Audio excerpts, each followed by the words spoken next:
Welcome to Sam's Session. Joining us today is Professor of Media Communication at Bethel University, Dr. Ripley Smith. Welcome to the program. Thank you for having me. Just start off a little stream of consciousness, shall we? Morning person or evening person? Evening.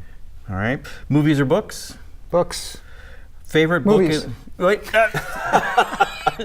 He's torn between two lovers. So what's a favorite movie in the past year then? In the past year? Or favorite movie of all time, whatever, just favorite movie. In the past year, probably The Greatest Showman. Okay.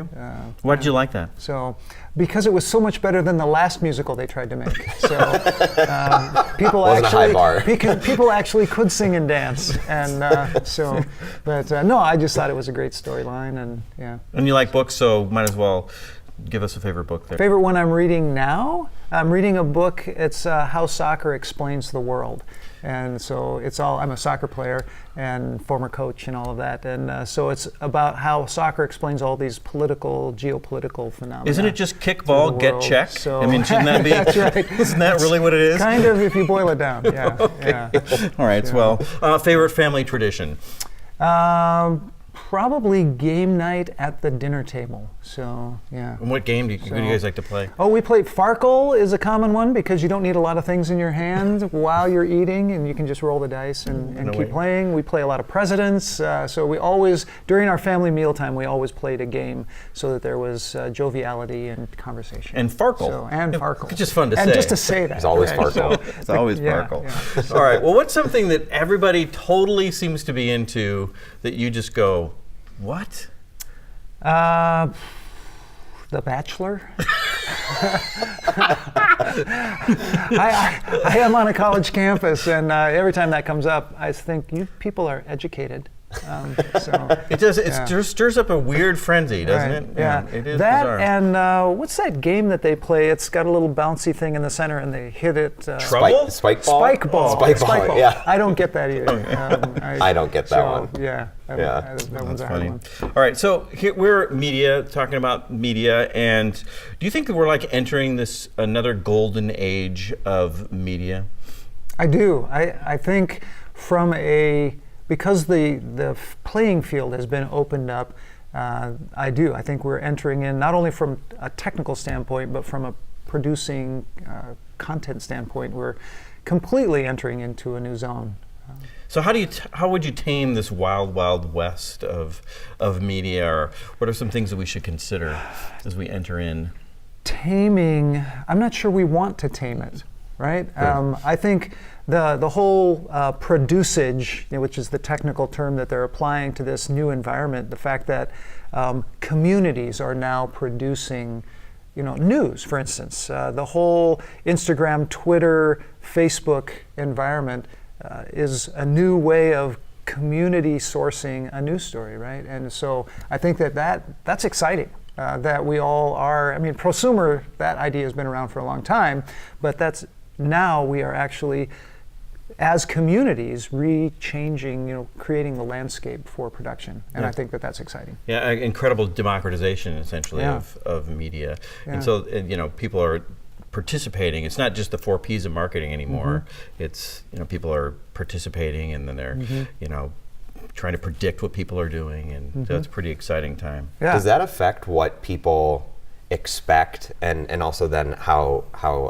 creators create the type of content and messaging? Yeah, I think so. I think because it's not only is the content that we're receiving more and more personalized, but it's personalized by default because of the creating base, right? And so I think that absolutely changes the nature of the content.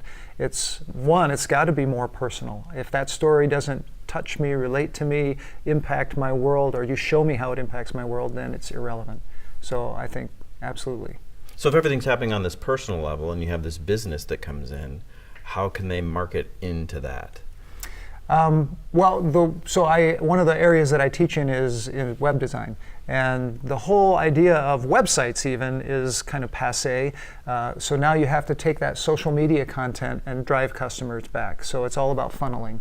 How do we funnel them back to our core product? And I think creating those short form pieces of content that we can put out on Twitter and Instagram and Snapchat and all those vehicles and drive them back to our core product.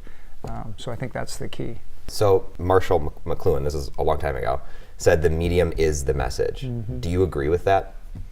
Especially today. Yeah, I mean, I do, in the sense that he was getting at that, that it's not the actual thing that you are saying, it's the medium that you're using to say it within, that's the most impactful part of our environment. But I still say that juicy piece of meat, as he called it, that distracts the watchdog of the mind, is still a juicy piece of meat. Yeah. And people are still going to eat it, and it's going to have an effect. I think he was trying to get us to realize the parts of our environment that sort of we didn't see. They were out of awareness. It wasn't that juicy piece of meat wasn't important and going to attract our attention and be meaningful. It's that we needed to be aware of all these other aspects that we weren't. So that's, I think, that the critique on Postman, who was a protege of McLuhan, that they emphasize those out of awareness pieces. I think we have to be paying attention to both, the part that is in our awareness and the part that's out of our awareness. So do you think that, are we amusing ourselves to death, or do you think that there's a... Well, go back to the 80s, by I the know. way. Well, but I mean, or is there a conscious effort now for people to really focus on giving substance, some, better pieces of meat, Right. than just making it trivial? Are we amusing ourselves to death? I mean, one part of me says yes, trivial. Everything is vain, vanity, right? Bachelor. It's all trivial, and I think the trivial is dominating the landscape.